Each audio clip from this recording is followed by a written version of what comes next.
হঠাৎ করেই সেমাই খেতে ইচ্ছা করলো, তাই চটজলদি বানিয়ে নিলাম লাচ্ছা সেমাই। লাচ্ছা সেমাই আমার খুবই পছন্দ। ডেজার্ট আইটেমের মধ্যে এই একটাই রয়েছে যেটা চটজলদি বানিয়ে খাওয়া যায়। দেখো কতটা লোভনীয় হয়েছে। আমি তো রান্না করার পর গরম গরমই খেয়েছি। আসসালামু আলাইকুম, আমি রোকসানা। সবাই কেমন আছো?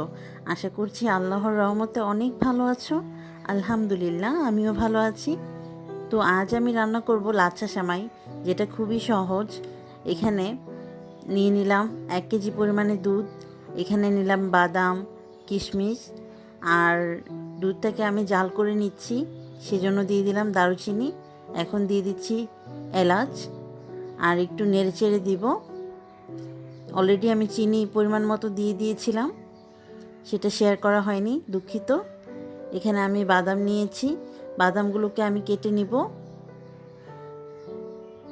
বাদামগুলোকে আমি কেটে নিচ্ছি।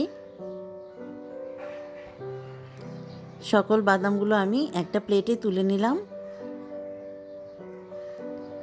একটা পাত্রে বা একটা বোলে আমি সেমাই নিয়ে নিয়েছি।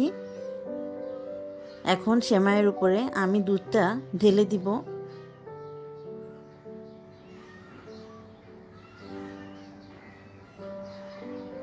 এখানে তেজপাতা আর এলাচটা তুলে নিলাম, পুরোটা দুধই দিয়ে দিলাম, আর উপর থেকে বাদাম কুচি ছড়িয়ে দিব।